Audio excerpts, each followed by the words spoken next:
ఏమే అబ్బా మీ పూర్వీకులు కోతులు ఆకలబ్బా దంచేస్తాంది 3 రోజులైంది ఏమన్నా తిని మీ ఇల్లు కాటికొస్తే తరిమి తరిమి కొడతారు.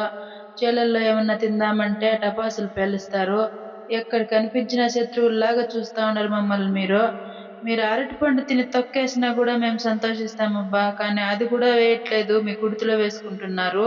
ఊర్లల్లోకి రాకూడదు, చేన్లల్లోకి రాకూడదు. మేము నివసించే స్థలాలను చెట్లు కొట్టేస్తాండారు. మాకంటూ ఒక రాజ్యం ఉంది కదా! అడవి రాజ్యం. అక్కడ బతుకుతామంటే కాయ కసర తిని ప్రాణాలతో ఉండేవాళ్ళము. పచ్చగా కనిపించిన ప్రతి చెట్టుని నరికేస్తాండారు. అడవులంతా ఎడారులైపోతుండాయబ్బా! అందుకే మీ ఊర్లలో రోడ్డు మీదకొచ్చేసాము. దయచేసి అడవుల్లో చెట్లు నరక్కండయ్యా! మా రాజ్యంలో మేము ఉంటాం. మీ ఊర్లల్లో మీరుందురు. గడ్డి గాదం తిని బతుకుతున్నామయ్యా! మీరు మాత్రం బిర్యానీలు, పిజ్జాలు, బర్గర్‌లు అలా ట్రెండ్‌ని బట్టి తింటున్నారు. మేమే ఆకులో అలలో కూడా దొరక్క అల్లాడుతున్నాం. ఆలోచించండబ్బా! వృక్షో రచిత రచితః